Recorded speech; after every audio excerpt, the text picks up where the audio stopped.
Olá, meus amigos. Hoje é dia 15 de maio de 2023. Mais uma vez aqui eu queria compartilhar uma palavra, trazer uma reflexão, combater o ensino da igreja de mercado. Já faz alguns dias, desde o último vídeo que eu subi, e sempre que eu posso eu encontro aqui uma brecha, um lugar para gravar. Estou aqui na parte de trás do meu carro e queria compartilhar essa palavra com vocês, mas antes eu gostaria muito de agradecer a chegada dos novos inscritos, até por conta de eu não ter subido muitos vídeos no canal. O canal ele tem crescido lentamente, mas tem crescido, e eu fico muito feliz porque os meus vídeos, eles têm todos os meus vídeos eles são longos, Então eu não estou preocupado com o tempo que a pessoa vai ficar assistindo meu vídeo. Se 1, 2, 3 assistirem meu vídeo até o final e entender a mensagem que eu estou tentando passar, já valeu a pena aqui o nosso trabalho evangelístico. Então eu queria agradecer, seja muito bem-vindo mesmo aqui no canal. Tem aí todos os meus contatos, tem o meu telefone, tem o meu e-mail, tem meios de você chegar e falar comigo. É lógico, dentro da medida do possível, de te ajudar, dentro dos meus conhecimentos, dentro das minhas limitações, pode contar comigo, tá bom? Então, para você que chegou agora no canal, seja muito bem-vindo. Para você que ainda não é inscrito, se inscreve, porque quanto mais pessoas inscritas no nosso canal, os nossos vídeos eles serão indicados, para outras pessoas. E aí o nosso trabalho ele se torna completo, porque mais pessoas ouvindo os nossos conteúdos, eu tenho certeza de que a gente vai ser um instrumento aí nas mãos de Deus. E é sempre o que eu desejo, ser instrumento nas mãos de Deus. E aí, pessoal, é exatamente sobre isso. Eu me relaciono com pessoas, principalmente pessoas que se dizem cristãs, que professam a fé evangélica, e é preocupante a forma na qual elas vivem o seu cristianismo de uma forma muito rasa, até por conta do número crescente de igrejas e de pessoas que criaram canais na internet, que têm ali aparentemente a boa vontade de levar a palavra de Deus, mas que elas não têm condição de levar a palavra de Deus. Elas foram ensinadas erradas e elas propagam de forma errada também. E elas não se preocupam em buscar a verdade, a verdade do reino de Deus, a verdade do evangelho que o Senhor Jesus Cristo nos deixou, a verdade da palavra de Deus que liberta. Então elas são repetidoras daquilo que elas ouvem nesses lugares. E esses lugares têm gerado esses crentes rasos, crentes que diante da primeira problema, diante da primeira escassez, diante de uma notícia de uma doença mortal, eles se desesperam e abdicam da fé. Eles vão buscar outros meios, outros lugares, porque elas não têm, primeiro, profundidade na palavra, não têm experiências com a palavra e, consequentemente, com o autor da palavra, que é Jesus. E essas pessoas elas têm se decepcionado. Vou dar um exemplo claro. Eu estou hoje fizeram 6 anos.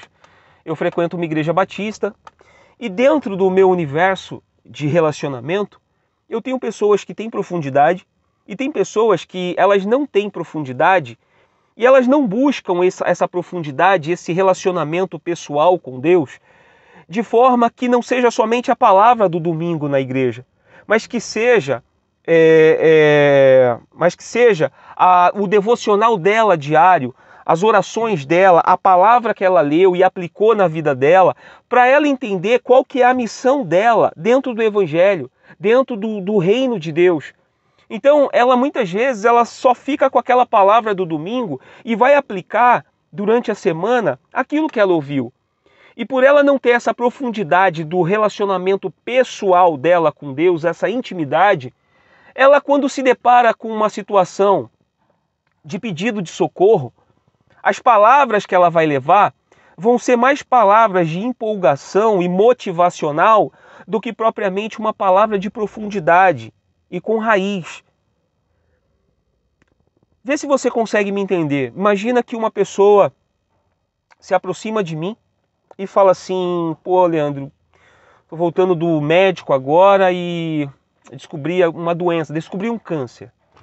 E, poxa, demorei, o diagnóstico foi tardio e, poxa, recebi uma notícia que acabou comigo, que foi devastadora para mim ouvir aquilo. O médico falou que é sério, que é grave, que eu demorei e eu tenho que iniciar o tratamento rapidamente e, assim, a probabilidade de eu escapar é, sei lá, mínima. Ou seja, eu vou morrer. Tenho 1 ano de vida. Aí, o raso na fé, ele vai tentar alegrar aquela pessoa ou fazer com que aquela pessoa não se sinta naquela situação, naquela condição de que a pessoa tá destruída, ela recebeu uma notícia devastadora. E aí a pessoa ela vem com essa palavra, não, que Deus vai te curar, que Deus vai tirar essa doença de você, se você obedecer, se você fizer isso daqui, olha, Deus vai te curar, porque Ele prometeu, Ele vai te curar, vai te curar. E agora você imagina isso para a cura de uma doença, desculpa, para a cura de uma doença, como eu estou exemplificando aqui, ou para uma pessoa que está vivendo uma escassez material, financeira, não tem dinheiro para nada. E aí você não, que Deus vai abrir uma porta, que você vai pagar todas as dívidas, que Deus vai fazer isso, vai fazer aquilo. Ou seja, as pessoas, no desejo de ajudar, acabam colocando uma mensagem para aquela pessoa de que Deus vai fazer tudo para ela. E quando você tem profundidade na palavra de Deus, quando você tem uma experiência de fato real e pessoal, um relacionamento com Deus, você sabe que não é bem assim. Você sabe que Deus ele pode curar. Mas isso não deve ser a primeira palavra que você vai levar para essa pessoa. Você tem que ser racional. Você tem que ser um instrumento de propagação e de expansão do reino de Deus. E não ser mais um empolgado em levar uma mensagem que talvez essa pessoa ela não vai ver a concretização na vida dela, seja material, seja de uma doença, seja de restauração de um lar destruído, de um relacionamento de pai e filhos, de marido e mulher. Veja, não dá para você prometer algo, mesmo que seja algo positivo, que Deus pode restaurar, que Deus pode curar, que Deus pode trazer à existência aquilo que não existe. É verdade, nós cremos nisso, eu também creio. Mas esse não deve ser a mensagem principal. Você precisa ter profundidade e raiz para entender que nem todo processo vai ser igual com todos. Alguns vão ter um processo de uma forma mais tranquila e suave, outros vão ser mais penoso. Outros, pessoal, talvez a única palavra que ele vai ter oportunidade de salvação vai vir da sua boca. E você tem que olhar toda a situação e não somente aquele ponto que é aquela doença, que é a escassez daquilo, mas é saber qual é o estilo de vida que aquela pessoa vive. Porque não adianta você prometer a cura para quem está doente se a pessoa vive uma vida promíscua lá fora, se a pessoa vive uma vida completamente separada de Deus. Não adianta você falar que Deus vai curar, existe um processo. Como eu falei, Deus ele pode curar, Deus ele pode, mas se você já oferece isso, ela vai se relacionar com esse Deus utilitário e ela vai ser mais um crente raso, mais um que vai propagar um evangelho híbrido, diluído, um evangelho que não provoca mudança substancial, mudança de caráter, mudança de rota. Não, ela vai se relacionar com um Deus, com um Senhor que vai resolver o problema dela. É esse Deus utilitário que a maioria das igrejas, principalmente as igrejas da TV, as midiáticas, estão promovendo. O convite que é feito a essas pessoas é você que está sofrendo, você que já perdeu tudo, você que está doente, que recebeu uma notícia do médico, você que perdeu a sua empresa, você que perdeu o seu esposo, sua esposa, você que seus filhos estão viciados, Vem para cá que Jesus vai resolver tudo. Se você fizer esse passo a passo aqui, ó, quarta-feira, domingo você vai lutar pela sua família, quinta-feira você vai lutar por isso daqui, terça e sexta você vai lutar por aquilo ali, e aí a vida vai entrar nos eixos e tudo vai dar certo. Não! Não! E pode ter certeza que as pessoas que chegaram nesses lugares com esses convites, que fizeram isso e tiveram as suas vidas mudadas ali, isso daí é só para ludibriar elas. É o próprio mal realizando isso. Porque imagina, qual que é o intuito do mal? Enganar. Se você acredita estar numa igreja, se você acredita ser crente, cristão, mas o ensino é de demônio, não é melhor ter você lá dentro da igreja, dentro dessa pseudo-igreja, fazendo tudo aquilo que esses homens, por orientação de mercenários, de falsos mestres, pastores, ter você enganado ali do que você indo buscar a verdade da palavra de Deus? Então essas pessoas que chegaram e tiveram alguma mudança, pode ter certeza, mais cedo ou mais tarde essas pessoas vão sair frustradas e vão achar que tiveram um relacionamento com Deus, quando na verdade elas nunca conheceram de fato a Deus. Elas nunca tiveram uma experiência com Jesus. Vide o grande número de artistas que passam por essas instituições, essas empresas disfarçadas de igrejas, que não constituem raiz na palavra. Elas são mimadas, elas, na primeira dificuldade, apostatam aquilo que elas nunca conheceram. Elas acham que tiveram um relacionamento com Deus e, na realidade, elas tiveram um relacionamento com a instituição, com a igreja, com os propósitos daquele lugar. Elas não conheceram de fato e de verdade a Cristo, não conheceram a Deus. Ou seja, o convite se deu errado, ela iniciou errado, mas elas acreditam que servem a Deus. E eu tive algumas experiências na minha vida, que a maioria das experiências que eu tive certeza de que Deus era comigo, as coisas estavam dando errado para mim. E assim, não é pouco errado não, é muito errado. E aqui não tinha uma vida de pecado. Não tinha pelo contrário, tinha uma vida de santidade, de separação, uma vida de oração, um comprometimento com a palavra de Deus. E as coisas deram muito errado. Mas eu tinha certeza que Jesus estava comigo, que mais cedo ou mais tarde aquela situação iria passar, ainda que demorasse algum tempo. Eu sabia que não ia ficar o tempo todo, mas poderia ser um processo longo, um processo demorado. Quando eu falo para uma pessoa que descobriu um câncer num estágio avançado, que Jesus vai curar ela e não cura e ela morre, as pessoas que estavam no entorno dela, que ouviram eu falar isso, vão se fechar. Porque você prometeu uma coisa que não aconteceu, pelo contrário, ela morreu. Mas você tinha a oportunidade de bater e de combater a vida de pecado dela.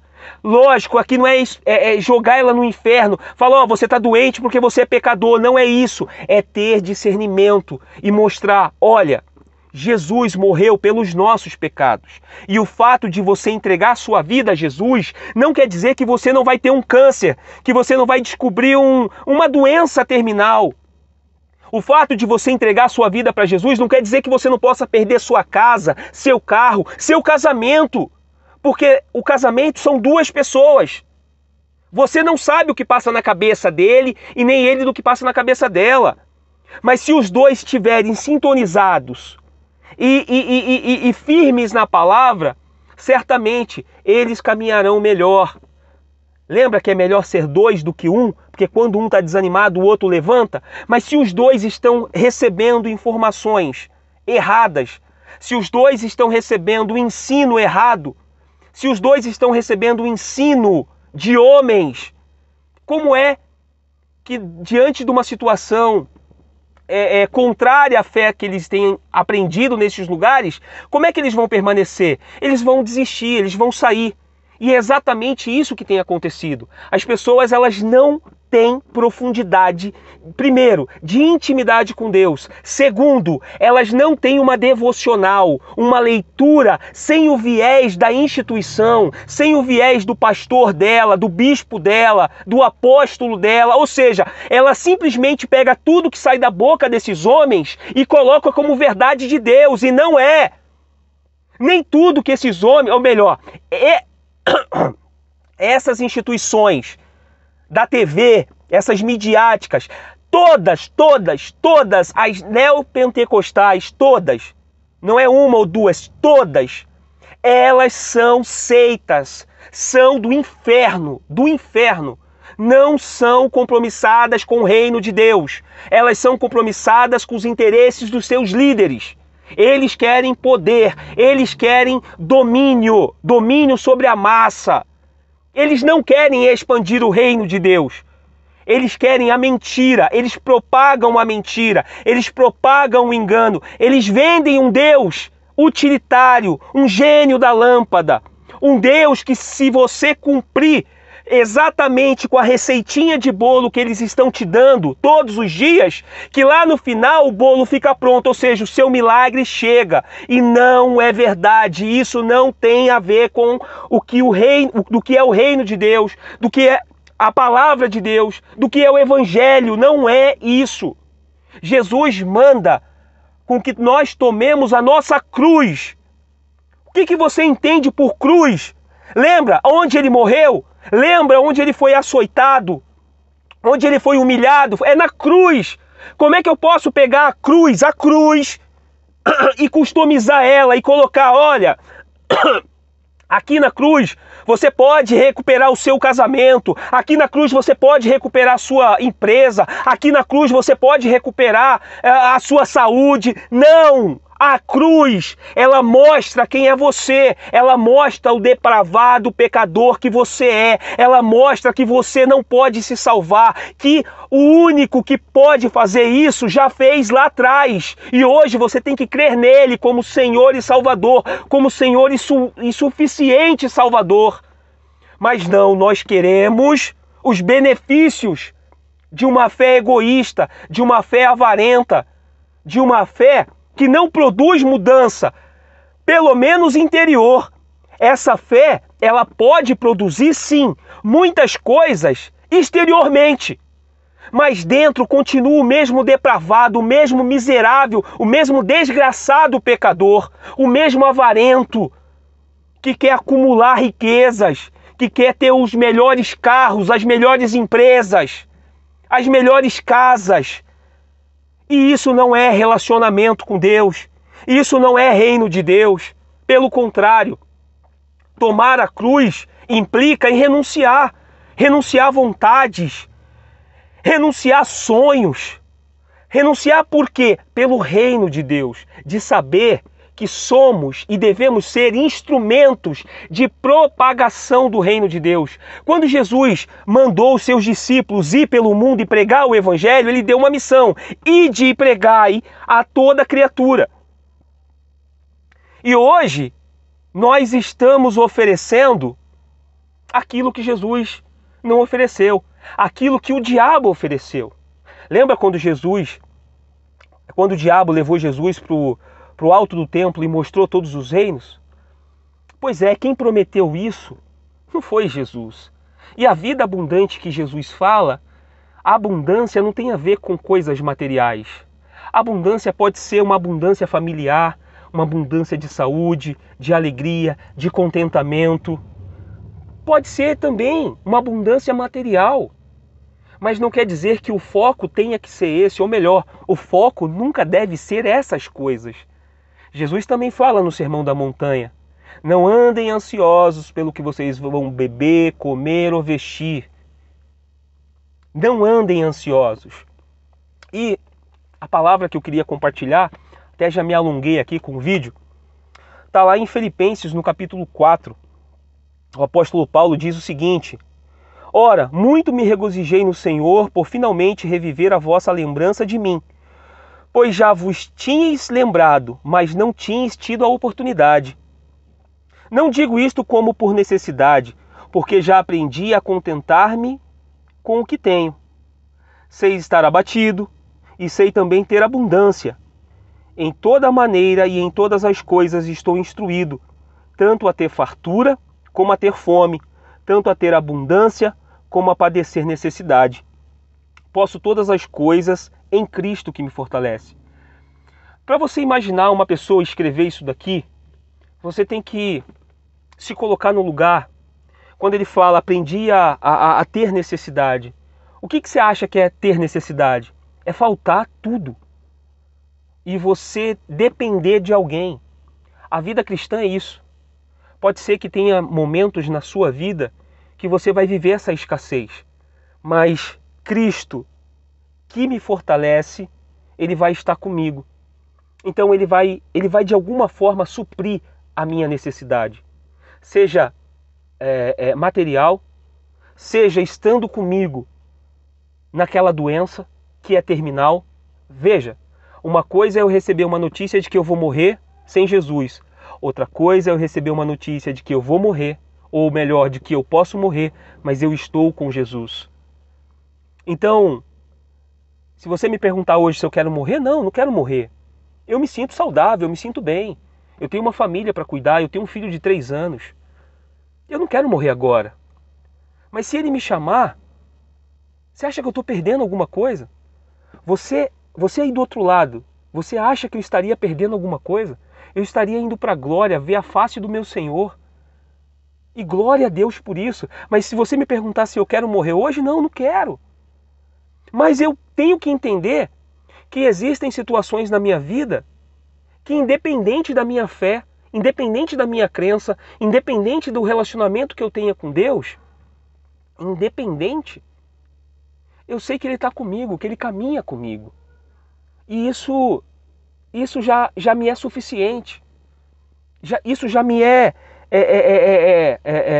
de motivo de alegria e de abundância, saber que Ele está comigo, de que Ele me perdoou, de que Ele é o meu Salvador.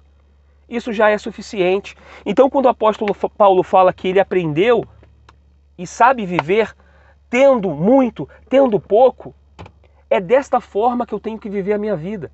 Independente do lugar que eu esteja hoje, independente da situação que eu esteja passando hoje, eu tenho que ser bênção na vida das pessoas, independente do que eu tenha. Eu não vou testemunhar de Jesus pelo carro que eu dirijo.